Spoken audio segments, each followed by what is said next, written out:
Thanks very much, Senator Rennick. Senator Patterson, we'll come back to you. Thanks, Chair. I'm keen to follow up some questions I asked before the break and you were endeavouring to seek answers to. One of those was how many Palestinian conferees there are as part of this process of the 12,000 citizenship ceremonies. Let me see if we have that number, Senator. Thank you.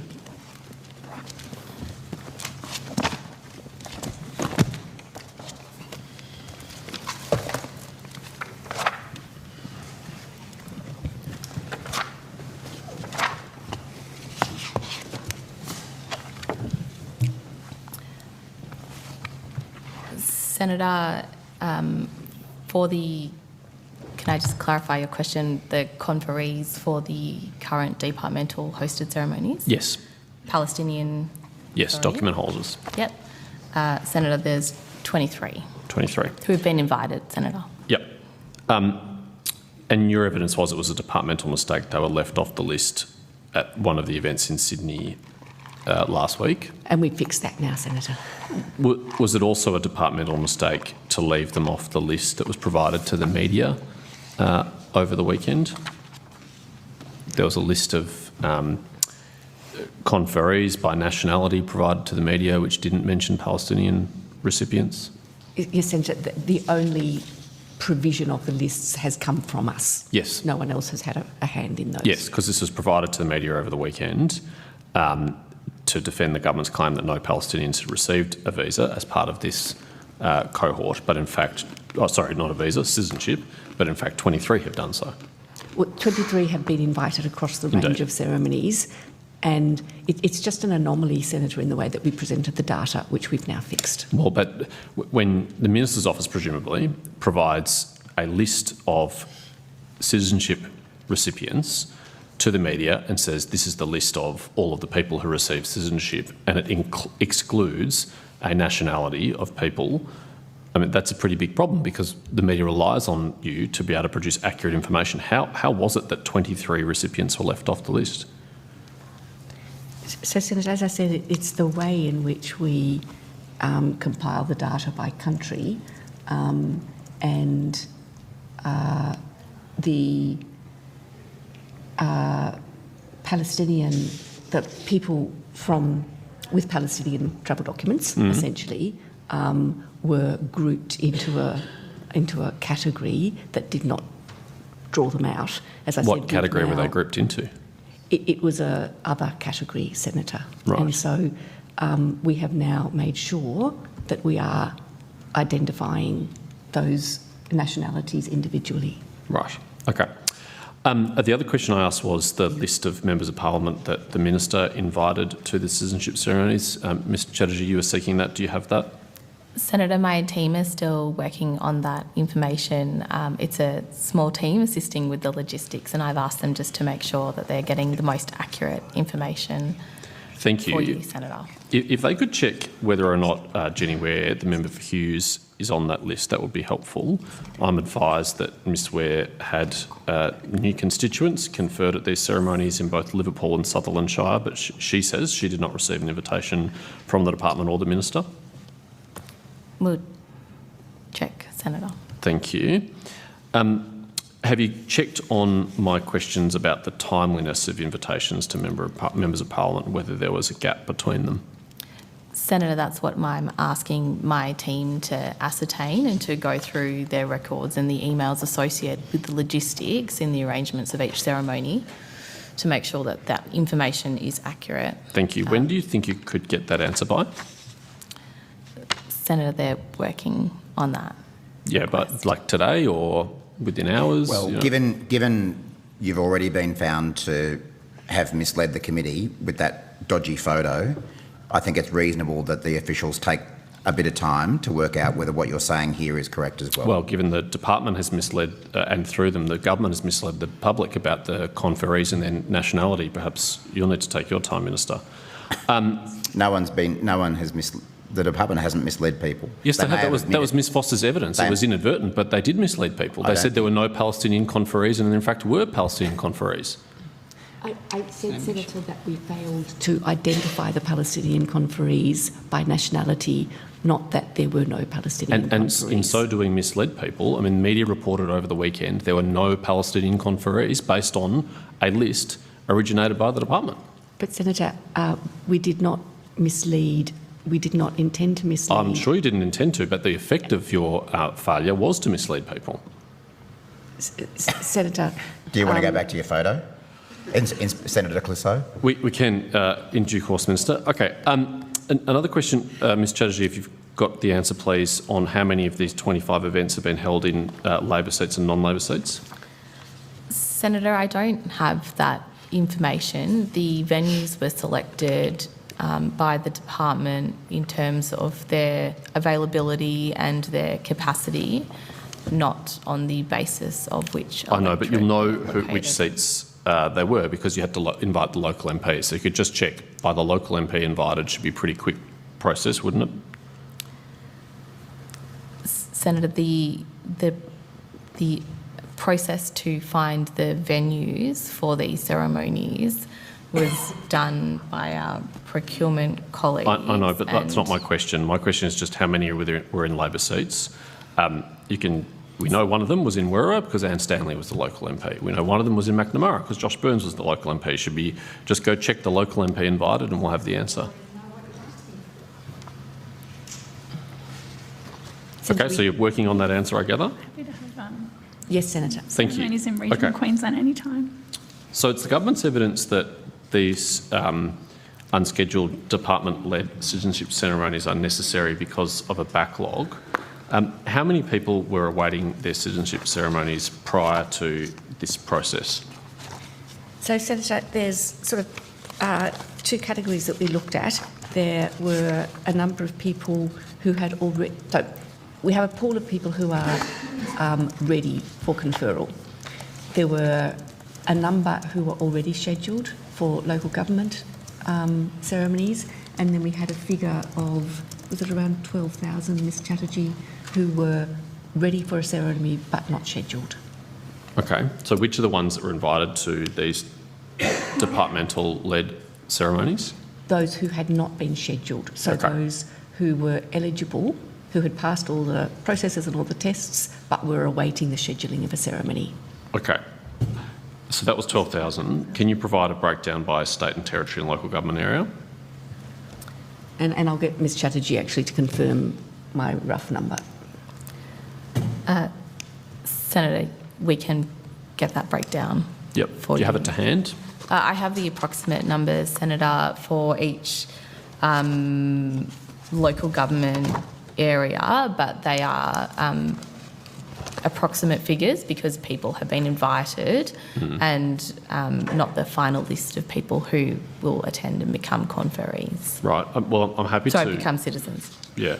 I'm happy to rely on whatever information you're able to provide in the most prompt form, because if we take these things on notice, then they may never be answered prior to the election. I think it's a legitimate area of scrutiny.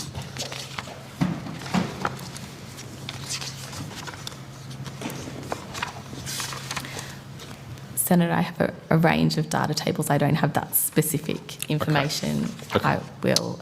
Can you tell me which local government areas have had people invited to the ceremonies? By state, Yep. Senator? Yep. Okay. So, for example, New South Wales, Fairfield City Council, 50, Liverpool City Council, 700, Canterbury Bankstown Council, 270, Bayside Council, 80, Georges River Council, approximately 15, Burwood Council, 22, Strathfield City Council, 10, Sutherland Shire, 110, Sutherland Shire, sorry, that's twice, Randwick Council, 90, Hawkesbury City Council, 35. And so what Ms Chatterjee and her team did was work through the list of those who were eligible, those who were programmed and those who weren't, to come up with those numbers. And so is it your evidence that every person who was waiting to get a citizenship ceremony, waiting for one to be scheduled, regardless of their LGA, has been invited to participate in this process?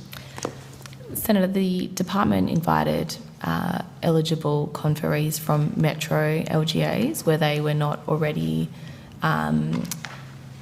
scheduled into a council-run ceremony in February and March.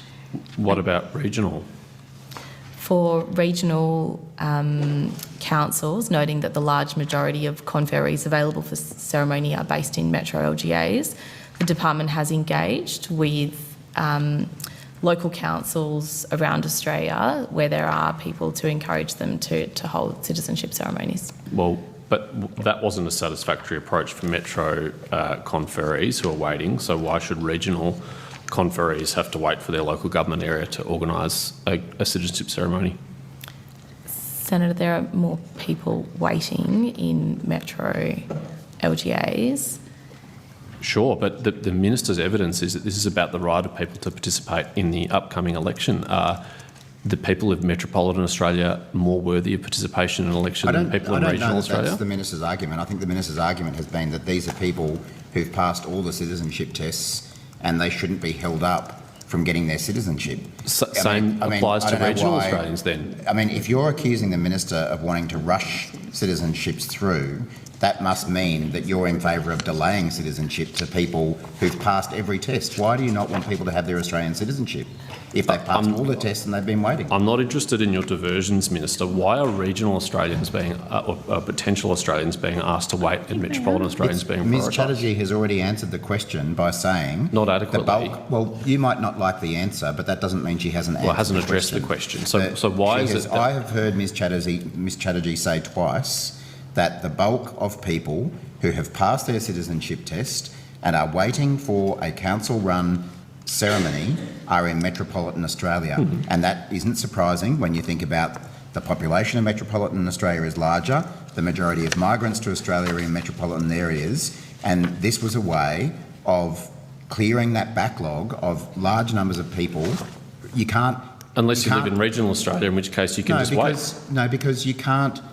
You're ignoring the fact that the majority of people are in metro Australia. Of course that's true, Minister, but that doesn't absolve the government of prioritising one group of potential future Australians over others. Why isn't the right of someone living in regional Australia to participate in an election just as important as someone living in metropolitan Australia? I'll ask the question to the department. So, Senator, there are instances in which we were able to invite people, I think, from Toowoomba, for example, to the citizenship ceremonies being held in Queensland. Okay, any other regional areas or just Toowoomba? But as Ms Chatterjee had started to say, where it was not logistically possible for us to get all around the country, we have worked really closely with local governments to support and encourage them to extend the number of ceremonies that they're holding so that we can pick up those people who are eligible. Yes, but only one group of Australians is getting a special department organised citizenship ceremony, which will be before the election is called, and they will therefore have a right to participate. Another category of Australians is going to have to rely on their local governments to organise it, as is normally the case. So what I'm trying to understand is the differential. Was it the government that directed the department to have a different approach for regional and metro councils? No, Senator. It was the department's initiative to have a different approach? No, Senator. The Minister asked us to do what we could to reduce the backlog of people waiting who were eligible to become citizens.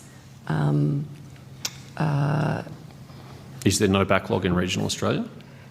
Senator, I said to do what we could, and so one of the things that we could do was tackle the largest backlogs with ceremonies in metropolitan areas. Was this process initiated by the department or by the government? So, Senator, the Minister had hoped that we would have cleared the backlog through the Australia Day citizenship ceremonies, and when we briefed him that in fact there were still numbers of people remaining to be scheduled, he asked us to schedule those ceremonies, but and obviously gave us a window of availability, but the actual scheduling and how we went about that was a matter for the department. So you said the minister gave the window? Well, his office, Senator, told us Why did his office provide the window? What was relevant about when it? he was available, Senator. Is it necessary for him to attend them for them to occur? No, Senator, but it's not uncommon. Right, so why should it be dependent on his availability then? If this is about clearing the backlog, what's the relevance of his availability? So, Senator, that's a question, I think, for the Minister. No, it's a question for you because you agreed with the minister's limited availability for this schedule. Senator, the Minister asked us to schedule ceremonies. He gave us a window of availability and we scheduled ceremonies. So he directed you to hold these ceremonies when he was available to attend them. So, Senator, in some cases he is not, and we are proceeding with the ceremonies. Right, so then what is the relevance of his availability for scheduling them, if you're able to schedule them without him? So you want more of these ceremonies now? No, I just want to understand the decision-making process, Minister. It's hardly uncommon for the Immigration Minister of the day to attend a citizenship ceremony. How does the department define a reasonable waiting period for someone after they achieve their eligibility for citizenship? Is there a measurement tool? Is there a standard time? So, Senator, the waiting time has fluctuated over time. I know that, but that wasn't my question. The question was, what is the department's KPIs or measurements? So I'll let Ms Chatterjee tell you what our objectives are. Senator, our service standard is that 90% of conferees attend a ceremony within 6 months. Okay. How many of the 12,000 people have been waiting for 6 months or longer? Senator, I'll have to take that on notice. Okay. Senator Patterson, I have to share the call in a moment. Just Do you have the average waiting time for the 12,000 conferees? Senator, I'll have to take that. Do you have on any notice. measure of the length of time these people were waiting? The evidence was that this has been done because there was a backlog.